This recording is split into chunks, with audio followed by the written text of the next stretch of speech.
Non, c'est pas des fous. Oh.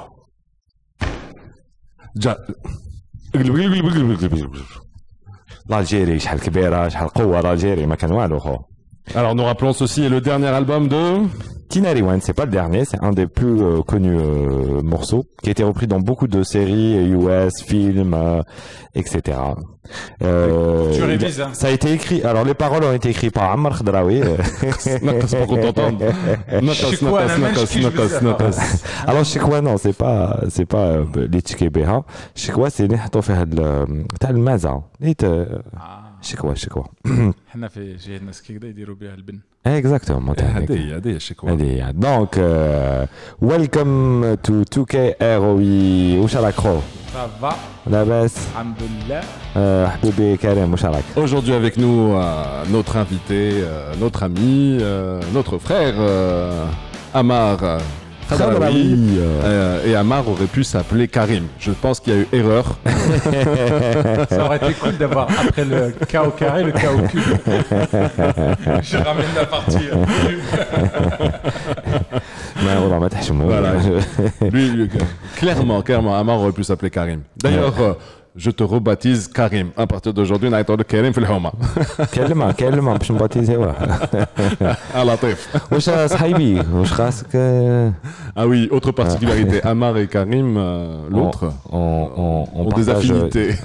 بيبي نروحوا ناكلوا الحوت بالزيت بلا الفريتش. ما كاين قال لك الحوته ميته وهي تبقبق في الماء. والله لا تبقبق. والله لا تبقبق في الماء. غير يعيط لك يقول لك عمارة. عمار. صحيبي. Bon, vous l'avez reconnu, Ammar, d'où venez-vous? Alors, moi d'où je viens, pas que de Skikda, en tout cas pas que de Azaba, franco-algérien. Naskik d'Al-Azab, on vous salue. معلوم حمد طاليان بيج اب. عزابة جمعتهم. عزابي هو عزابي. Alors d'où je viens? Moi je suis beurre de lait. C'est bien aussi. زبدة الحليب. عندك الله كرام. Je suis bordelais. Ouais. De Bordeaux, c'est ça? Ouais, de Bordeaux. Ouais. Sud-ouest. Non, mais t'es pas de ça. Non. Tu es arrivé là-bas, mais t'es pas de là. D'abord, d'où tu viens? Alors d'où je viens? Skikda. Ouais, Azaba. je viens d'Azaba. كبرت. Non? شوية. Ben non, je suis de Bordeaux. C'est un enfant de Vous êtes de Bordeaux. Bordeaux. Ouais. C'est la fin de l'émission. Le mec, il est génial. Le mec, il pose les questions, il impose les réponses. En plus, il fait la contradiction. Bonjour, je me débaptise carrément. Parle dans le micro. Alors non, je reprends. Donc je suis né à Bordeaux, j'ai grandi à Bordeaux, j'ai fait mes écoles à Bordeaux, j'ai fait mon IUT à Bayonne, dans le sud-ouest. Qu'est-ce qu'il y a à Bayonne? Il y a un truc qui se passe à Bayonne, non? Il y a le machin. C'est juste à côté de Biarritz. Il y a une des meilleures équipes de rugby. Là, ils font la bayonnaise. Montre-lui un peu le micro. Ah, on lui montre le micro. Oui, Ammar, oui. il parle pas le fort. Ouais. Il parle pas dans le micro. D'accord. Vas-y, Ammar. C'est bon là? Après, je suis allé à La Rochelle. Vous avez vu, je suis un peu resté dans Dans le micro. côte atlantique française. Et puis après Paris. Et puis il y a 10 ans, un peu plus de 10 ans même maintenant, mais vraiment 10 ans, je suis venu en Algérie. Moi, je ne suis pas revenu, je suis venu. Ouais. Voilà. Et puis je suis venu parce que c'était un rêve, c'était le rêve de mon père. Simplement d'avoir un fiston en Algérie, un de ses 6 enfants en Algérie. Là, il bat avec 6 enfants, 6 frères et sœurs. Ouais, 3 sœurs, 2 frères, un jumeau. Coucou. Ouais, Coco, la photocopie. Il te ressemble vraiment? Je sais pas c'est qui ressemble à l'autre. Ouais. Sûrement lui à toi, bien sûr. Non, comme d'habitude. Bon, et du coup, ta carrière, tu l'as passée du coup, je suis venu. Alors, mais de formation, Ammar, t'es quoi? Alors, moi, j'ai fait un IUT technique de commercialisation. Vous la couperez, celle-là. Aucune chance, elle est trop parfaite.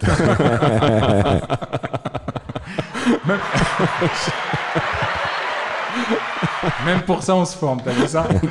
Et puis après, je suis allé à La Rochelle et j'ai fait une école de commerce. Ouais. Donc en école de commerce, donc en IUT, j'étais plutôt marketeur commerce. Ouais. En école de commerce, j'étais plus supply chain et avec une vraie majeure financière, financier. Et puis après, je suis monté à Paris parce que c'est là-bas que ça se passait. C'est normal. Bon, après, j'ai fait beaucoup de stages dans plein de sociétés différentes. Ça m'a bien donné le cadre. Ça t'a fait le kilométrage? Ouais, ça m'a fait. Ça m'a fait le bizutage. Mhm. Et puis après, donc, je suis monté à Paris. J'ai travaillé en tant que directeur commercial adjoint des centres commerciaux, enfin des hypermarchés Auchan. Après, C'est une école, hein, Auchan. Hein. C'est quand même une école, il paraît. La grande distrib est une Ouais, école. ouais. En fait, c'est l'usine sans les machines. C'est les mecs, les machines. Mhm. Ah ouais. Et puis, quand tu regardes comment on presse Un citron. mais comment on presse un fournisseur. Ouais. Oh, et c'est des mécaniques, en fait. C'est là que tu comprends que c'est des modèles. C'est là que tu comprends que finalement, chaque secteur d'activité, c'est un modèle avec une structure bien particulière et qu'il y a des cultures derrière. Et t'as beau être le meilleur, si tu rentres pas dans la culture, salam, ciao, dégage. Rentre chez toi. Tu peux pas. Il y a des valeurs, des fois, qui vont pas avec tes valeurs. C'est vrai, c'est vrai. C'est tout un domaine, mais bon, après, c'est un des viviers de l'économie nationale. C'est vrai, Donc, c'est vrai. C'est pour ça que c'est important pour nous aussi de le développer, parce que c'est le pouvoir d'achat du citoyen. Ouais. Et puis après, je suis rentré dans une ONG, j'ai mis en place le contrôle interne, le contrôle de gestion. C'est là aussi tu vois autre chose encore que une ONG, c'est une machine à fric, en fait. C'est 36 millions d'euros. Il faut les gérer, mais il faut surtout les appeler. Ouais. Et voilà. Il faut les récupérer. Il faut les récupérer, il faut les gérer, il faut des gouvernances, voilà. Et puis après, mon métier de cœur. Ouais. Très rigolo comment je suis arrivé dans ce métier-là. C'était mon rêve depuis l'âge de 13 ans. Parce que T'es pompier ? T'es pompier ? En fait, Bon, j'arrête, je fais pas. Non, c'est celui-là. C'est celle-là. Ah, ça veut pas. Mais c'est que la piste le montée. Ils sont difficiles. Aujourd'hui, ils sont difficiles particulièrement. Ah là, t'es foutu aujourd'hui. Et donc, en fait, à l'âge de 13 ans, dans l'environnement dans lequel j'évoluais, le seul qui avait de la classe, en fait, il y avait tellement de classe, quand il est rentré, il faisait comme ça, ses cheveux, il volait dans le truc. Puis un peu comme moi, quoi. Ouais. Et puis il avait des trucs dans ses chemises, tu vois, il avait toujours des chevaux, etc. Donc tu savais que c'était quelque chose de le seul. Et donc j'ai pris du temps, je suis allé le voir. Alors après il n'y avait pas Ro à l'époque, c'était Rouya. C'était le seul rebeu qui est là. Et comment dire, tu fais quoi comme métier ? Je suis consultant. Oh, machallah. Mais c'est quoi consultant ? C'est le médecin des entreprises. Et comment tu as fait ça ? Tu peux pas comprendre. En plus, c'est cher, c'est pas grave. Dis-moi, je fais une école de commerce. Ok. À l'âge de 13 ans, je suis sorti de là où j'étais en décidant de faire une école de commerce et de devenir consultant. Donc, c'était finalement un chemin. J'ai vraiment suivi un rêve, une passion. Voilà, c'était easy. Et donc, je suis rentré dans les cabinets de conseil. Et là, j'ai eu la chance d'avoir des super patrons qui ont compris que j'étais un petit rebelle, qui ont compris que j'étais une grande gueule, qui ont compris que j'étais, quelqu'un qui avait besoin de beaucoup d'autonomie, beaucoup de liberté. Et donc, ils m'ont laissé faire, et de chef de projet, je suis passé à responsable de chantier, à gérer des missions, et puis à piloter des projets de 40 millions d'euros, 70 consultants. Excellent. Top. Voilà, donc, excuse-moi, maintenant ton rapport à l'Algérie. Ça, c'est quelque chose d'intéressant aussi, parce que bon, on n'en parle pas. Tu en as parlé. Je suis rentré par le vœu de mon père. C'est ce que tu nous as dit, mais est-ce que c'est une contrainte pour toi ou c'est... En fait, on va pas rentrer dans le contrainte. Oui, mais ton lien avec l'Algérie. Aujourd'hui, tu es là, tu vis ici. Moi, je t'ai connu ici à Alger. Ouais. En fait, j'ai envie de dire que c'est trois choses très claires. La première chose, c'est les parents. On vivait à Bordeaux dans une maison et mon père nous a toujours mis une ligne. Et il disait, de ce côté c'est l'Algérie, de ce côté c'est la France. En Algérie on parle arabe, en France on parle français. Et donc quand tu rentrais à la maison, tu étais obligé de parler donc Azabi. Et quand tu sortais, tu devais parler français parce que tu devais être dans le monde dans lequel tu vivais. Contrairement... mon père, c'est rigolo parce que mon père parle français comme un immigré de l'époque. Il a 83 ans. Et il a toujours sa petite, vous savez, son petit béret là. Ouais. Et il disait bonjour madame. Et on l'appelait le bourgeois. Ouais. Parce qu'il a toujours eu cette classe. Et finalement, on apprend beaucoup plus en regardant un homme et une femme qu'en l'écoutant seulement. Et donc il nous a beaucoup appris de choses. Donc la première chose, c'est que l'environnement à l'intérieur, il était lié à notre identité et à leur identité entre autres, parce que c'est eux qui sont venus d'Algérie. La deuxième chose, c'est l'attachement à la langue. Et ça, c'est j'ai envie de dire, c'est réellement ce qui crée la liberté d'aller dans un pays. Je pense que j'aurais pas pu imaginer très facilement vivre en Algérie. Alors, mais tu as l'attachement peut-être à la langue, comme tu le dis, mais aussi à la terre elle-même. Parce que tu as un kiff aussi qu'on partage ensemble, c'est l'amour de la terre. Ouais. Bah, quand je dis de la terre, je te laisse expliquer. En fait, c'est le troisième point. J'avais dit 2, c'est le troisième. Bah, c'est qu'en fait, mon père, malgré qu'il soit ouvrier, tous les ans, il fallait qu'il balade ses 6 enfants jusqu'en Algérie. Donc, tu prends le train de Bordeaux, tu arrives à la gare de Marseille. Et donc, tu sais, tu les connais tous. Hein. Montauban, 3 minutes d'arrêt. Carcassonne, 2 minutes d'arrêt. Tu les connais tous à force. Tous les ans, tu fais le truc. Puis après, tu prends le bus, tu vas à l'aéroport de Marseille. Après de Marseille, tu débarques à Annaba. Après Annaba, tu as toute la famille qui... Ils sont là. Alors, ça fait comme ça, tu voulais dire. Ils sont là.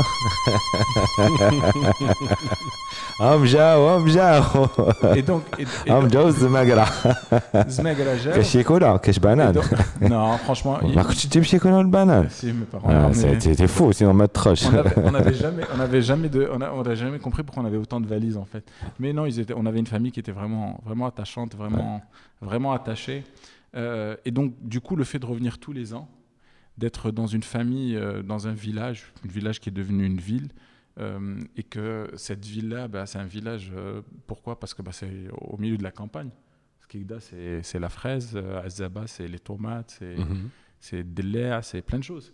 Et donc, forcément, tu t'amuses dans la ferraille, tu t'amuses à la campagne. Tu vois une guilta, il faut le définir la guilta, c'est une mare, mais ça circule pas. T'as les tétards qui passent dessus. Exact. Tu kiffes, hein, tu kiffes. Donc tu plonges avec les... Tu joues au tétard. Voilà, c'est ça. Tu es un tétard, mon fils.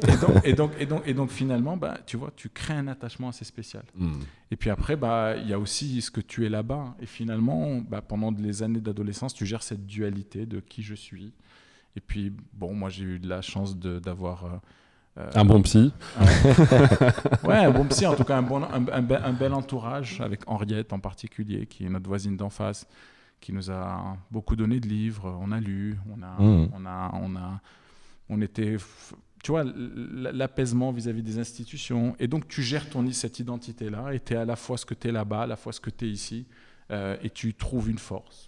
Et puis après, tu sais manœuvrer, tu comprends que rêver en arabe, ça permet des choses, que rêver en français, ça permet des choses. Moi, je vois tes posts où parfois tu vas sur tes terres à Azaba, et avec toute l'expression de sérénité qui ressort de ces posts, tu te sens bien quand tu reviens à la terre. En fait, tu te sens... Il y a l'enfant qui est en toi qui revient facilement, qui s'apaise, tu vois, tu n'as plus les contraintes de ce monde dans lequel on vit tous les jours, à devoir aller chercher du client, gérer le client, prouver les collaborateurs, les trucs. Même si c'est du bonheur, hein, je vis ma passion, donc je ne vais pas dire que c'est... Mais là, tu n'as plus... Tu vois, tu es avec les tiens, tu vois, t'es avec ton père, ta mère, le chien qu'ils ont adopté, avec tes cousins pas loin... sur une terre auquel tu as participé à acquérir. Et donc, tu es serein, serein parce que tu sais pourquoi tu es là. Et moi, je t'ai connu sur Alger. On s'est rencontrés dans quelques événements. On s'est juste d'abord dit saluer de loin. Salut, bonjour. T'étais trop grand. Je fais peur. Et après, on se rend compte que non, finalement, je fais pas peur. Non, pas du tout. C'est un petit cœur. Ouais, bon, ça va. Et on a fini par se parler et discuter. Ouais. Et tu fais quelque chose que je trouve très, très intéressant. Tu fais plein de choses, mais une chose en particulier qui a attiré mon attention, sur les choses sur lesquelles tu es très concentré en ce moment. Tu es très focalisé, disons. Tu apportes une nouvelle approche en Algérie, la gamification. Yes. En fait, peut-être rapidement pour brosser le portrait, Asmos Consulting, c'est un cabinet de conseil. C'est un cabinet de conseil qui fait de la stratégie et de la transformation. On dit beaucoup de transformation. C'est quoi la transformation ? C'est juste que le monde y change et qu'il faut s'adapter. Et s'adapter, le fait de préparer cette adaptation, ça s'appelle la transformation. Et donc, tu définis des caps, des projets, tu essaies de les mettre en place, comprendre l'entreprise, comprendre son écosystème et les différents métiers, faire en sorte que tout ça fonctionne ensemble, ça tourne ensemble. Et puis à un moment, tu diriges des projets qui sont assez lourds en réalité à gérer. Et tu n'as pas toujours du successful. Tu n'y arrives pas tout le temps. Et donc tu passes 6 ans à faire des projets, avoir 50% des projets qui ne réussissent pas. Et là, tu flippes un peu, tu te dis qu'est-ce qui se passe? Pourquoi on ne réussit pas? Et c'est pas évident en Algérie de se remettre en question réellement. Donc tu pars à l'étranger, tu reprends une grosse formation. J'ai fait Centrale Supélec, un master spé en innovation, en leadership. Et là finalement j'ai compris que la problématique c'était avant tout une problématique de mindset. Ça se passait là-dedans en fait. C'est pas qu'on n'était pas bon, on est bon, mais on n'est pas prêt. Et on nous prépare pas. On nous laisse pas faire ce qu'on appelle de l'incrémental.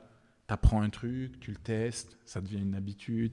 Tu apprends un autre truc, tu le testes, tu l'éprouves, ça devient une habitude. Nous, il faut qu'on passe de là à là, à là, à là. Et ce qu'on a vu là, on l'oublie. Ce qu'on a vu là-bas, on l'oublie. Tu vois ce que je veux dire? Et donc, je me suis dit, finalement, c'est ce qu'on appelle du change management. Il faut le gérer, ce changement. Il faut l'accompagner, ce changement.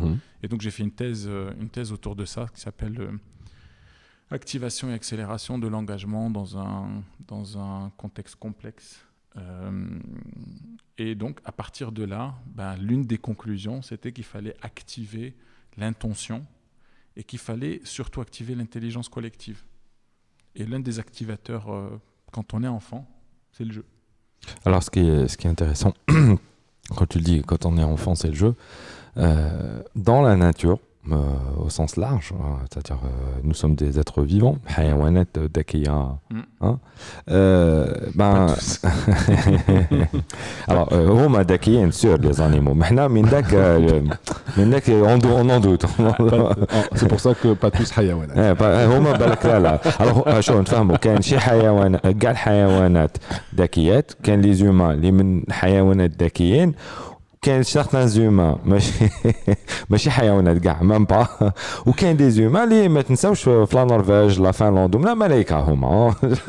C'est vrai, j'ai adoré ce que tu as dit dans l'ancien. Non mais tu disais les hommes ils sont là, les anges ils sont là. Mais ils sont et tous ceux qui ont côtoyé des Norvégiens, Finlandais, enfin les Nordiques. Excuse-moi, ils sont à un niveau de. Leur premier ministre, elle a mon âge. Et tu vois, non, mais c'est un grand délire. Bon, bref. Et quand on observe en fait la nature, on se rend compte que dans la nature, le premier mécanisme d'apprentissage, de partage et surtout d'apprentissage, qui est le plus important, c'est le jeu. Alors, vous le voyez, alors moi j'aime les chats, comme tout le monde le sait. Vous voyez bien les chats quand ils sont petits, ils s'amusent à faire le petit bond, à griffer et tout ça. Et en fait, ils sont en train de s'entraîner. Alors, ce qui est plus kiffant encore dans tout ça, c'est quand t'es un gamin. Alors moi je m'amuse avec la fille de Karim, à chaque fois que la cabane, on fait des exercices complexes, hein. Mais elle kiffe, hein, le truc تخدم معايا راك شايفين انا باباك دايره انا كيما راني مع طفله صغيره تاع 8 سنين او 9 سنين. دونك البارح باغ اكزومبل البارح je sais plus quand on parlait des élections قلت لها وقتاش نهار اللي تفوتي ومن بعد قالت لي لازم يكون عندي 18 ans وقتاش حفي عمري قالت لي 9 ans قلت لها c'est quoi les premières élections où tu auras le droit de voter présidentielle وبدات تحسب enfin toute une logique. Mais ce qui était intéressant c'est qu'elle kiffait, elle voyait ça comme un jeu. Ouais. Et c'est ce qui est exactement, c'est ce qui est très intéressant, c'est que le jeu dans l'apprentissage n'est pas vu comme une entrave, mais bien au contraire comme un catalyseur, un accélérateur à l'apprentissage. Et c'est le pire dans tout ça, c'est que c'est naturel en nous. C'est ça le pire, c'est que c'est intuitif. La nature nous a codé pour qu'on apprenne par le jeu. Et ce qui est, oui. J'aimais bien un exemple de Udélis Abelken, il disait que la nature est horrible. Pourquoi ? Parce que il faut les animaux se bouffent entre eux, etc. Et que l'instinct de survie se développe. Enfin, l'instinct de survie se développe. On s'est compris. La mécanique de survie ou l'apprentissage se fait par le jeu. Donc la plupart des animaux. Exact. En s'amusant, s'entraînent à s'adapter à leur environnement. En fait, si vous permettez, c'est des choses sur lesquelles on a beaucoup réfléchi parce que c'est bien d'aller vers le jeu, c'est bien de vouloir truc, mais il faut comprendre ces mécanismes finalement. Ouais. Et qu'est-ce qui fait quand on est enfant ? Et donc finalement, c'est cet esprit de découverte. فقد الشيء لا يعطي. وكاسب الشيء لا يفقده. Tu peux comprendre celle-là, je l'ai pas entendu. كاسب الشيء لا يفقده. C'est vrai que, alors, je vais revenir à ce que tu as dit là, parce que ça m'a beaucoup marqué. Je devais avoir 16 ans. Je regardais la télé avec mes parents Et là, tu avais, comment il s'appelle, Drucker, non. Drucker, sur le canapé rouge, là. Canapé rouge. Qui invite ses invités, là. Fogiel. Fogiel. Tu vois ma culture. Ouais. Et donc, il invite quelqu'un, pas Yves Saint Laurent, pas Gauthier. Enfin, quelqu'un qui a des comment on appelle ciseaux? Ça? Non, pas des ciseaux. Il a des magasins Vas-y. Il a des boutiques de coiffure et il lui dit mais combien vous gagnez d'argent? Combien vous gagnez d'argent? Et là il lui dit bah je sais pas. Jacques Desange, tu parles de Jacques Desange peut-être. Jacques Desange. Ouais. Et là il lui dit mais combien vous avez sur votre compte? Il lui dit je sais pas. Et il se retourne à sa fille qui était sur le plateau, il lui dit mais papa regarde pas son compte, papa s'en fout de l'argent. Et là il a fait quelque chose d'extraordinaire, il a fait comme ça, il a sorti un peigne et un ciseau, et il a dit tant que j'ai ça je gagnerai ma vie. Et tu vois ça reprend ce que tu dis. Cassie Boucher, il a eu Fredo. Dès que tu as une connaissance, la partager.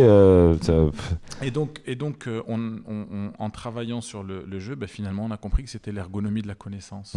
Et qu'au-delà de l'ergonomie de la connaissance, c'était l'ergonomie du partage de la connaissance. Et finalement, l'intelligence collective, c'est un langage. Et si on ne construit pas le langage, on ne peut pas y arriver. Et du coup, finalement, les jeux qu'on construit, c'est pour construire un langage commun entre les collaborateurs. Pour atteindre un objectif commun, tout en apprenant. Parce que finalement, comme disait Einstein, on ne peut pas régler les problèmes avec ceux qui ont fait les problèmes. L'idée, ce n'est pas les hommes, l'idée, c'est leur mindset. Si tu prends la même personne et que tu lui apportes un nouveau savoir, une nouvelle réflexion, finalement, tu vas avoir en face de toi une autre personne au moment où tu vas échanger avec elle. Et donc, c'est comment faire ce qu'on appelle, nous, l'expérience immersive entre le moment où tu introduis le sujet et puis 2 jours, 3 jours après, où tu closes le sujet. Et ce qui est intéressant, c'est que tu vas aller sur des sujets, mais hyper variés. Avant-hier, on était en train de faire la stratégie digitale d'une assurance avec le jeu. Il y a quelques jours avant, on était en train de faire la stratégie d'un labo pharma avec le jeu. Quelques semaines avant, on a fait des formations pour le bancaire autour du jeu. Alors, comment ça se présente? Vas-y, explique-nous un peu plus maintenant les choses. Quand je dis l'intérêt... Balance les... Ou, pas tout de suite. D'accord. L'intérêt, c'est aujourd'hui d'exploiter le bien-être que confère le jeu. Hein, si je comprends bien. Tu hackes un petit peu le système cognitif en passant par le jeu, tu introduis des notions, tu introduis de l'apprentissage, de la connaissance. En fait, juste le mécanisme, comment il se passe. C'est que déjà, tu es face à un groupe de personnes qui ont une problématique.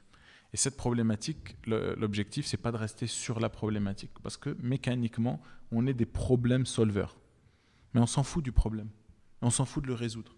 Finalement, on a besoin d'avoir une attitude pour ne plus avoir ces problèmes-là. Et donc, on va plutôt réfléchir aux enjeux. Okay. C'est quoi nos enjeux? Et donc, on va challenger ce groupe de personnes, ce client. On va le challenger, jusqu'à sortir, tu vois, cette quintessence, cette substance complexe de quel est l'enjeu, finalement, de la problématique. Mais pourquoi à travers le jeu? Parce qu'il y a d'autres méthodes, on va dire, qui sont beaucoup plus rigoureuses. Conventionnelles. Ouais. Alors, parce que tu dois sortir du problem solving. Parce que tu dois faire en sorte de créer un knowledge, un savoir, pour que les gens aient l'habitude de travailler de manière différente. Comment je vais traiter je sais pas moi, comment je vais changer une direction des ressources humaines qui ne faisait qu'administrer les RH en business partner. C'est-à-dire c'est lui qui va aller essayer de comprendre que finalement, dans la DSI, on a des métiers qui vont être nouveaux dans les 15 ans, dans lesquels qui vont être très concentrés autour de la data, autour de la virtualisation, mais non pas de la virtualisation de l'infra comme on avait l'habitude, mais plutôt de la sécurité avec la blockchain. C'est quoi ces compétences? Comment on y arrive? Comment on y réfléchit? Finalement, c'est plus le métier tout seul qui doit y réfléchir. C'est pas le DSI qui doit y réfléchir. C'est la DRH. Et donc, la direction des ressources humaines, elle doit être partenaire du métier, business partner. Okay? Et comment on le pense? Faut à la fois expliquer qu'on n'est plus dans le monde de l'homme, mais dans le monde du capital humain. Que le capital premier, c'est la connaissance et la compétence. Que si on est sur la connaissance et la compétence, faut se concentrer sur la connaissance et la compétence, et du coup qu'il faut aller activer cette connaissance-là, et qu'en même temps c'est plus juste la technicité des RH que je connaissais, mais je vais aller vers la connaissance des métiers que je ne connaissais pas forcément. Comment je peux être RH sans connaître mon core business, sans connaître les métiers phares de mon entreprise, leur évolution, mais même le secteur d'activité. Tu vois ? Et à partir de là, eh ben, tu vas faire en sorte qu'on découvre tout ça et qu'on aille vers la finalité pour qu'eux-mêmes définissent comment ils vont fonctionner. Parce que si tu leur dis, tu ne fais que poser quelque chose. Mais si tu fais en sorte de les amener, qu'ils comprennent et qu'eux-mêmes décident de leur feuille de route, ben leur feuille de route va devenir naturelle. Mais aujourd'hui, surtout, c'est le fond en jouant. Pardon, Karim, je t'en prie. Juste parce que la question en fait, qui revient, moi, il m'arrive de former, parce qu'en fait, la gamification, on peut l'utiliser à plusieurs étages dans le management d'une entreprise. Et entre autres, on peut l'utiliser quand on forme des gens. Hein. Bien évidemment, on peut utiliser du game pour former. Alors moi, je suis quelqu'un qui utilise beaucoup la gamification pour former. Et le storytelling, moi je suis de cette école. Quand on utilise le gaming, alors moi il m'arrive aussi de faire des formations de formateurs pour essayer de leur expliquer comment utiliser le game et comment en fait fabriquer un jeu pour pouvoir amener une équipe dans une entreprise à apprendre via ce jeu. Il est très important aussi de comprendre aussi la problématique que quand tu arrives dans une entreprise, ton jeu peut être aussi vu comme vraiment un jeu. Donc ça veut dire qu'on est là pour s'amuser à la nat Msralo. Et c'est là en fait la question qui me vient à l'esprit en disant ok, moi j'ai l'habitude dans le cadre de la formation de formateur ou de formation du jeu, mais toi en fait non, le jeu c'est même plus de la formation, que tu l'utilises pas pour faire de la formation mais de la transformation, hein, si je me trompe pas, si je comprends bien. Et du coup quand tu arrives dans une entreprise aujourd'hui, parce que on peut le dire, tu es parmi les tout premiers en Algérie à utiliser le game, si ce n'est le premier, hein, je sais pas, mais je prends au moins parmi les tout premiers aujourd'hui. Si vous êtes des first step makers hein, sur le marché, on est le seul en Afrique à concevoir, les fabriquer, les designer et tout ça, exactement. Donc t'imagines, toi t'arrives sur un marché où t'es le premier. Les entreprises, ton ami t'a chuchoté quelque chose, moi je l'ai pas entendu. Ouais, qu'est-ce qu'il dit? Comment? Ah bon? Je sais pas. Vous êtes les premiers en Afrique. Ouais, il m'a rappelé qu'on était les premiers en Afrique. Tu sais, il y a une belle expression qui dit « Il ne cesse d'y avoir des premiers, mais on ne peut être qu'une seule fois le premier ». Exactement, c'est vrai, c'est vrai. هذا صاحبنا انونيموس قبيح انونيموس قبيح وما يضحكش علاش ما يضحك انونيموس. Donc la question, انت كي تلحق دوكا dans une entreprise عمار تقول له السلام عليكم, voilà, on va vous aider, transformation, blablabla, nanana, tu fais des violons, on est des gens du conseil, on sait très bien faire du vendre. Tout sauf du violon. C'est la première règle. Pas du blablabla, mais on fait nos violons, on a tous nos violons. C'est tout ce qu'on fait pas. C'est hyper important de le dire. Mais à un moment donné, t'as un argumentaire. Voilà, c'est ce que j'appelle nos violons. Hein. C'est beau un violon. Un Stradivarius, c'est beau. Tu peux lui dire. Dis-lui d'arrêter, s'il te plaît. N'importe quoi, franchement. Donc, finalité, تلحق عن شركة. نعمل لك عينك. تلحق عن شركة تقول له راح نترانسفورميو بالجو. Comment ils réagissent aujourd'hui, Fitzer? Ah oui, alors en fait, la première chose, c'est que il faut qu'on arrive à un moment où c'est plus toi qui va chercher le. Bon, c'est pas grave, on va faire ça. Ou c'est plus toi qui va chercher le client, mais c'est le client qui vient à toi. Ça, c'est hyper important. La notoriété, le positionnement sur un marché, on oublie souvent que c'est pas juste une démarche de je te vends, tu achètes. J'ai un savoir et tu en as besoin. J'ai un savoir qui est à ton service et toi tu as un besoin pour du résultat. Donc moi comme toi tu viens chercher mon savoir, comme moi je dois m'engager sur ton résultat. Et donc la plupart du temps c'est nos clients qui viennent nous chercher. C'est nos clients qui parlent à nos clients. Il faut du référent quoi.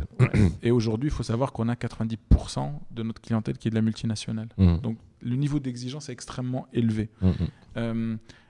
La deuxième des choses, c'est qu'il faut savoir qu'on a un ADN fort. Notre ADN, c'est le conseil. Notre ADN, c'est pas la gamification, c'est pas la formation, c'est pas le jeu. Donc, tu viens dans une démarche de répondre à un enjeu stratégique opérationnel ou projet. Et ça, il le voit. Comment il le voit? Il le voit parce qu'il comprend ta démarche projet, il comprend ta connaissance du secteur, il comprend ta connaissance de la practice du métier. Parce que c'est essentiellement ça. C'est sur ces échanges-là qu'on construit.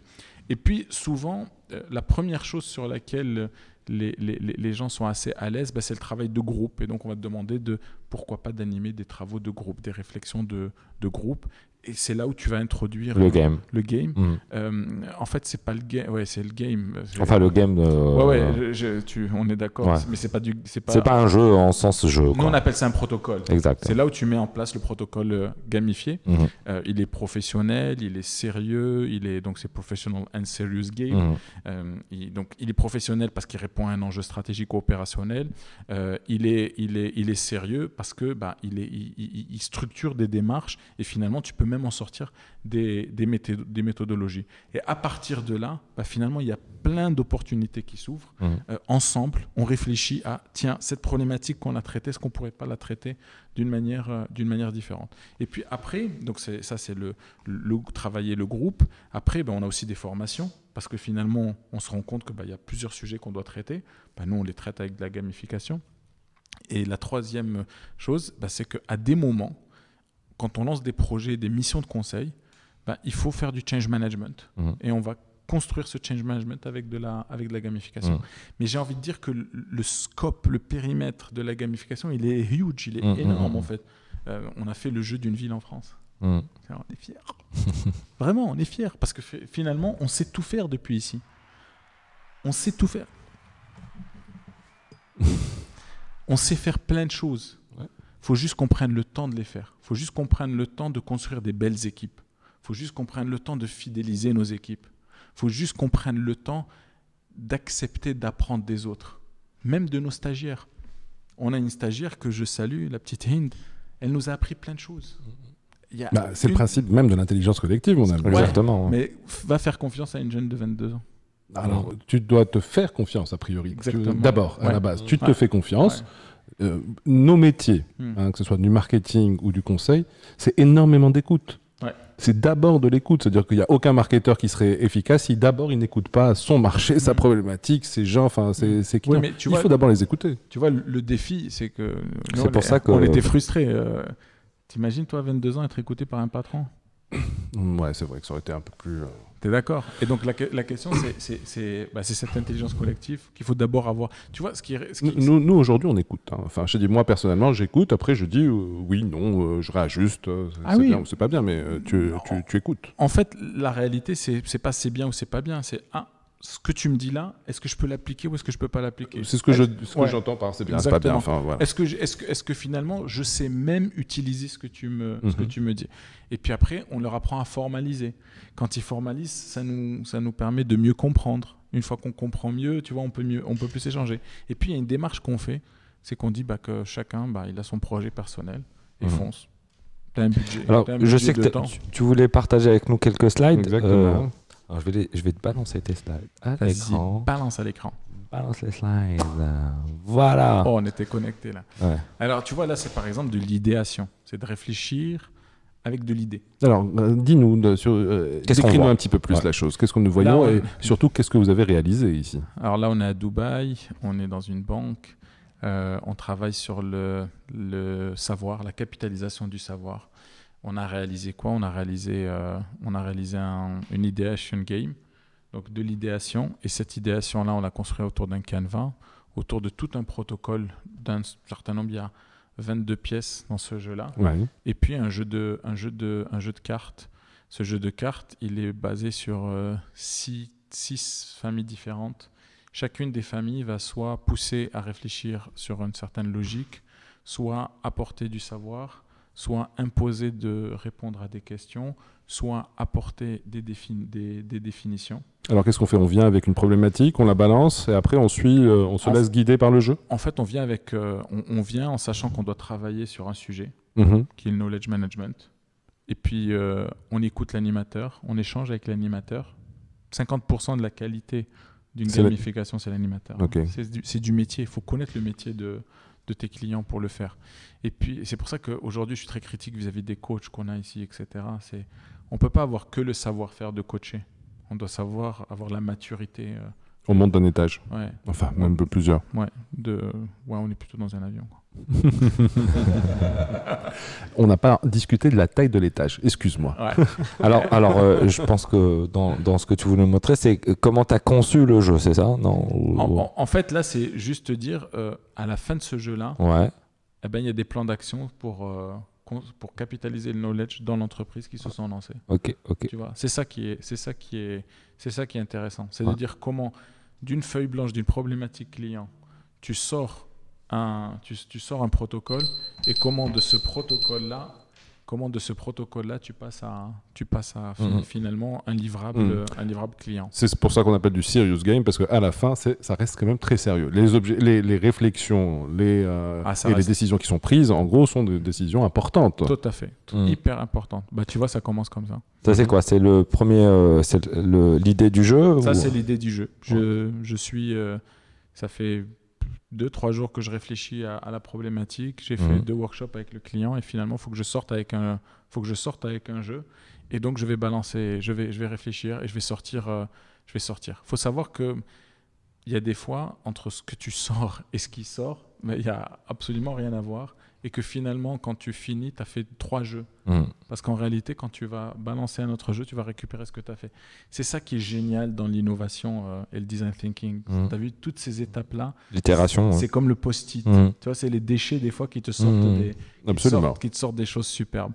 Voilà, et puis tu vois, il y a ce qu'on appelle l'ergonomie du cerveau, il faut comprendre les couleurs qui vont passer, il faut comprendre les... Non, je rappelle simplement que tout ceci sont des images réelles de jeux qui sont mises en application, qui sont été réalisées par Amar et son équipe.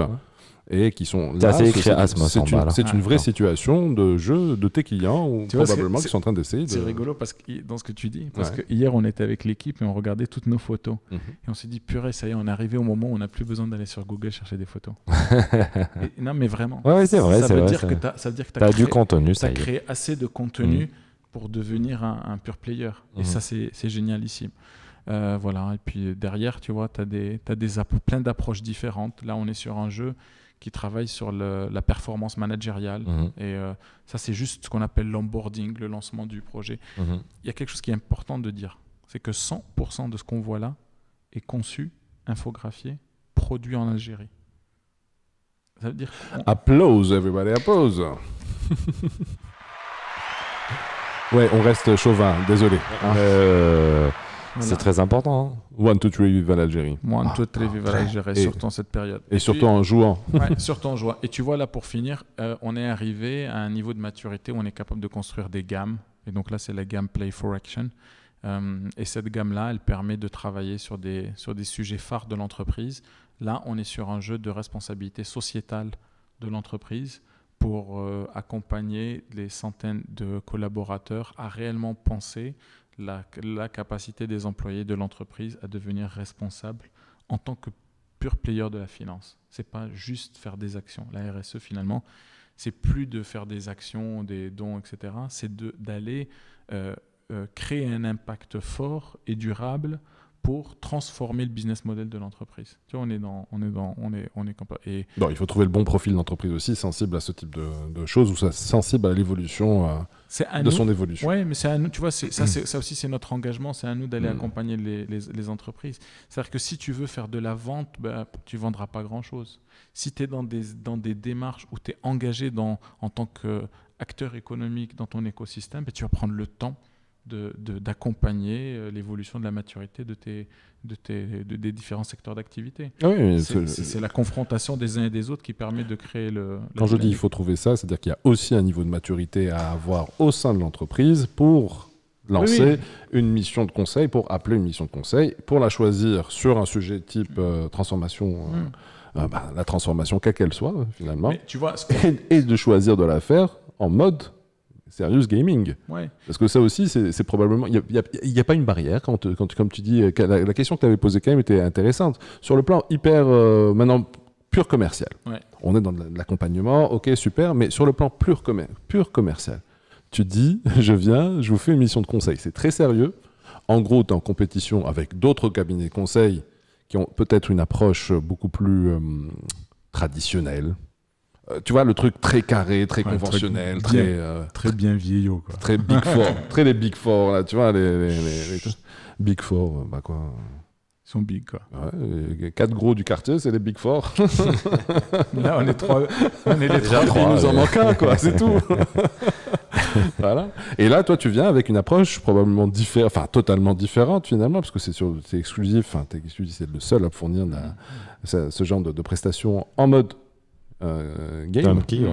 Ouais, en fait, c'est quoi la première réaction avant qu'il comprenne, avant que tu aies discuté avec lui, enfin, ton approche, c'est comment, c'est quoi? En fait, je t'ai dit, une fois que tu as le premier client qui te fait confiance, c'est le client qui te ramène le client, c'est le client qui va te ramener. On a une méthode, parce qu'il faut comprendre une chose, les entreprises aujourd'hui, les directeurs sont à l'affût de tout ce qui peut créer de la performance, tout ce qui peut créer du changement dans leur entreprise. Donc quand tu dis oui, mais est-ce que vraiment comment on appelle ça, ils acceptent? Mais ouais, ils sont super demandeurs et tout le monde veut apprendre aujourd'hui. Et d'une manière différente. Tout le monde cherche à le faire avec une certaine innovation. Tout le monde cherche à créer l'innovation. Tout le monde cherche à utiliser l'innovation. Tu sais, c'est un grand mot, l'innovation.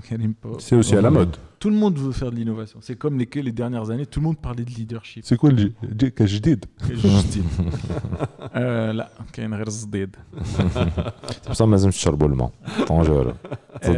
Et donc, ouais.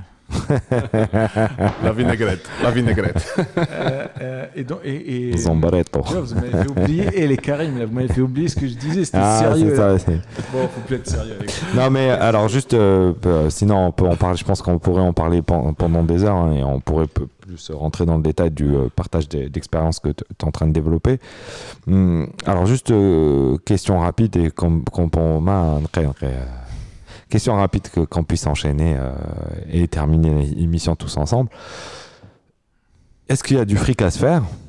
Et aujourd'hui, est-ce que tu es obligé d'aller à l'international parce que le marché algérien n'est pas assez mature, donc tu es obligé d'attaquer d'autres marchés? Ou est-ce que l'Algérie peut être le marché essentiel? Est-ce que tu veux voir des concurrents apparaître, tout simplement? Voilà. Est-ce qu'il y a de la place pour des concurrents? Enfin, est-ce qu'il y a ah oui, c'est possible que tu aies besoin de concurrents. Hein. Voilà. Acte 1, la langue de bois. Voilà. Il y aura plusieurs actes. Oui, Khouya Jazair, alhamdoulilah. L'Irzq Rabbi, alhamdoulilah. Franchement, c'est bien la baisse. Hein. Alhamdoulilah. Kulchi bikhir, 72% de ton chiffre d'affaires va aux impôts et aux taxes. Mais alhamdoulilah, Rabbil Alamin. On a même chez les CDA. Pas de ton chiffre d'affaires. Non, ramène-le. Il a des choses à lui dire à l'oreille. Alors, acte 2. Pragmatisme.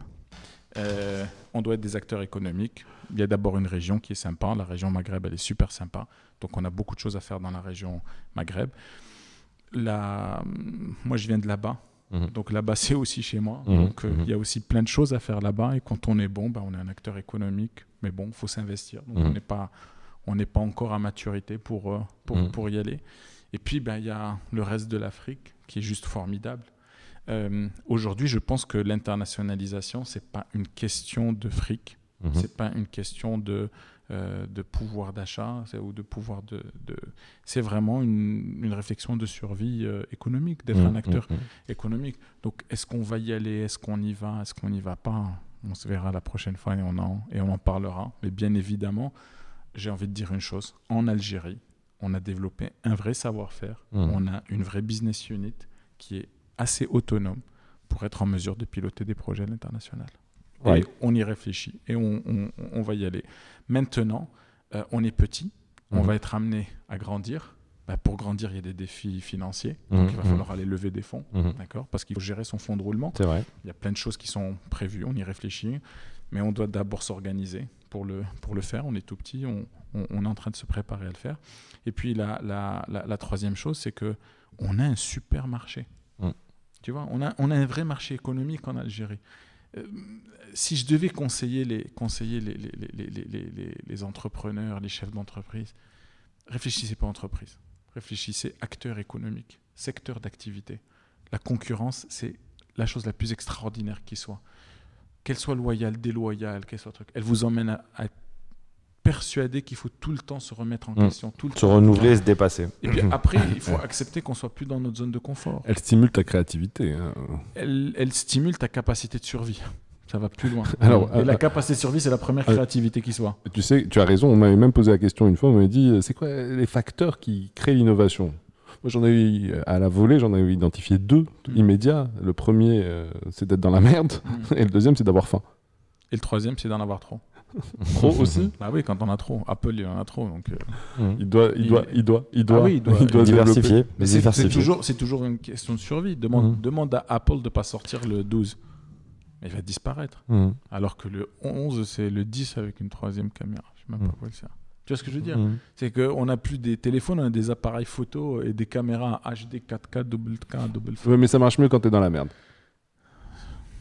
C'est peut-être que ça pue trop. Enfin, c'est un sujet très intéressant. Ça serait bien que la prochaine fois, on se fasse une partie et qu'on filme et qu'on partage une petite partie. Comment ça fonctionne? Oui, tu vois. Je suis pas sûr. Là, attends, là, on joue pas une partie. On joue pas une partie, mais on risque de révéler certaines choses quand même. Non, mais je pense que ça serait bien d'acculturer les gens sur un business game. Moi, je vous propose qu'on aille plus loin. Ouais. On se donne un mois et demi. Ouais. On réfléchit dans la semaine à un sujet qui va servir à tous les étudiants. Je le conçois. On le montre et on l'offre à qui veut. Allez, ça marche, beau gosse. Donc, celui qui voudrait gagner un super jeu éducatif Mattel, envoyez un SMS, je veux. Tapez 3638 Ammar. Non, 1200 dinars. Non, mais on est sérieux. Soyons dans l'open innovation. Permettons à notre jeunesse, tu vois, on a un engagement sociétal. Bien sûr. Ayons un engagement sociétal. J'adore ce que vous faites. Donc, rendons le concret. Rendons le concret avec une action. Un sujet clair. Tu vois, on parle d'employabilité, on parle d'entrepreneuriat, on parle de plein de choses. Moi, je trouve qu'il y a beaucoup de baratin qui se fait. Moi, j'ai envie de rendre autonomes les jeunes. Et je suis sûr qu'on peut aller trouver un sponsor qui va aller financer des dizaines de milliers de boîtes. Et on va les donner à ces étudiants-là. Ces étudiants-là vont devenir autonomes. Allons-y. Et puis, si au début, on va en donner que 10, c'est pas grave, c'est un début.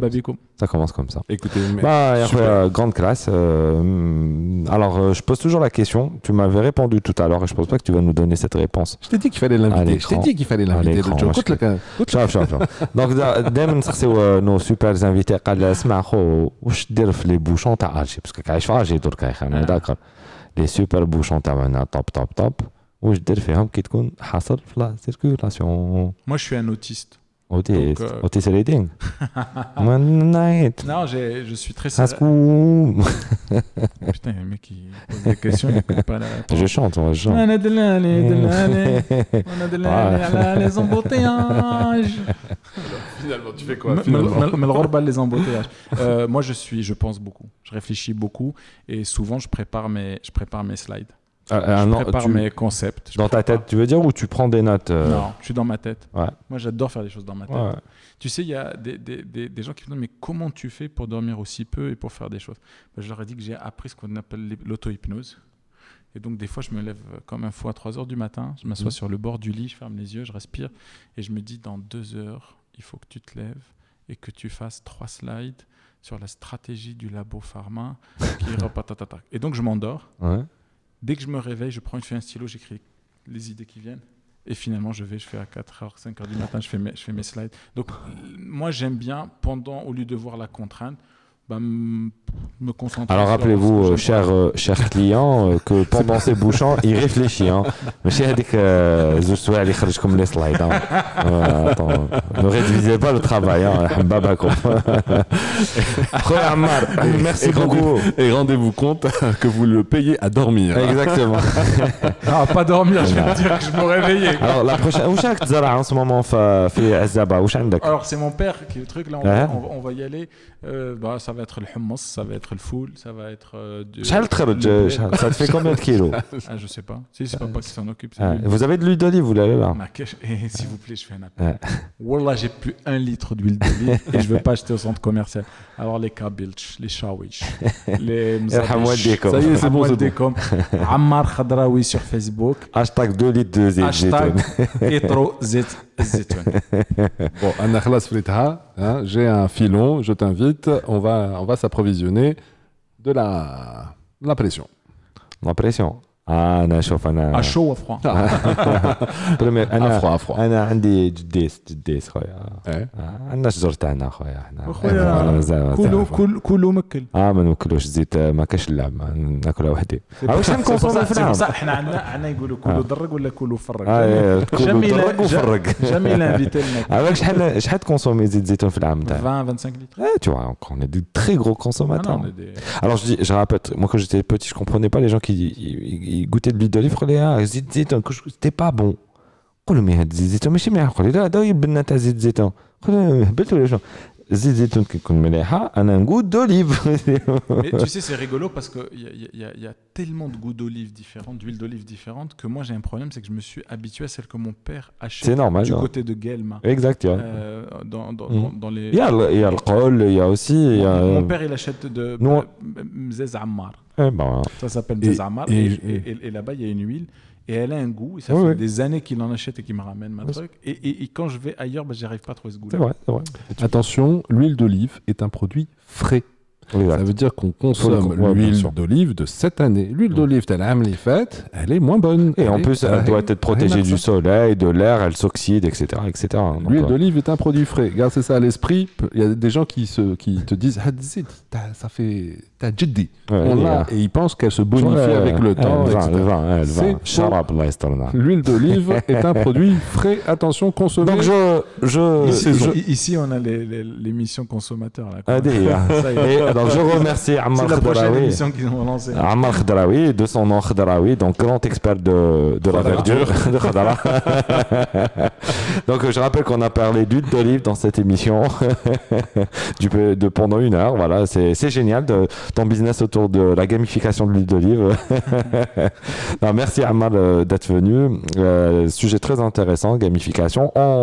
Donc je suis l'idée de Ammar et on va essayer de développer un petit game pour l'offrir, comme tu disais. Le challenge est jeté sur la table. Merci. Un dernier mot, Ro? Merci à vous. Merci les 2 cas. Merci beaucoup à vous. C'est sympa. Continuez. Je pense que le contenu c'est l'Algérie, le contenu c'est le Maghreb, le contenu c'est l'avenir. Plus on va partager et plus on va faire et puis. Un autre élément, nous avons aussi 2 autres sujets à aborder avec toi.